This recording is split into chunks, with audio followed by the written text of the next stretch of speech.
ओम ध्यान का अर्थ है किसी भी एक विषय को धारण कर उसमें मन को एकाग्र करना होता है। चित्त को शांत और प्रसन्न करने वाला स्थल ध्यान के लिए अनुकूल है।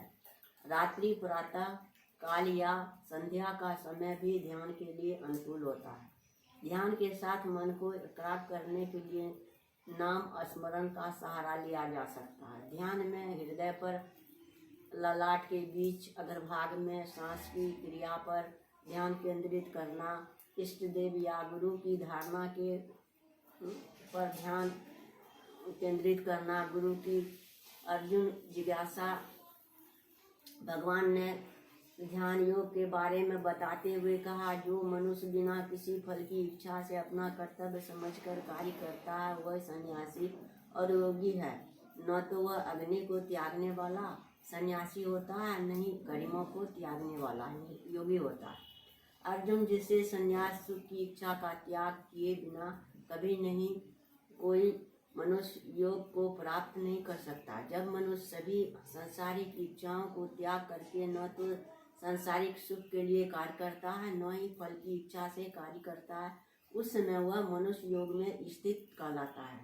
मन ही जीवात्मा का मित्र और शत्रु है। जिसने मन को बस में कर लिया उसको परम शांति स्वरूप परमात्मा पूर्ण रूप से प्राप्त हो जाता है।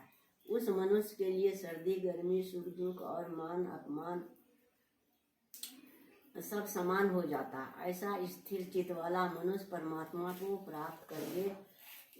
प्राप्त करके शांति और परम शांति को प्राप्त करके सभी संस्कारी बंधनों से मुक्त होकर मेरे परम धाम को प्राप्त कर लेता है।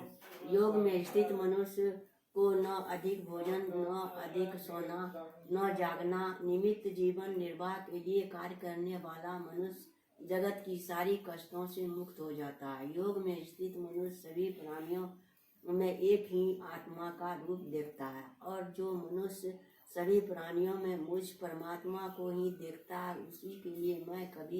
उसके लिए मैं कभी अदृश्य नहीं होता और वह भी मेरे लिए कभी अदृश्य नहीं होते। मैं जीवन मुक्त हूँ, मुक्ति मुझे इसी जीवन में मिल गई। मैं बहुत खुश नसीब हूँ। भगवान की छाया मेरे ऊपर है। आपको सत्संग नमन। सब ओम आनंद।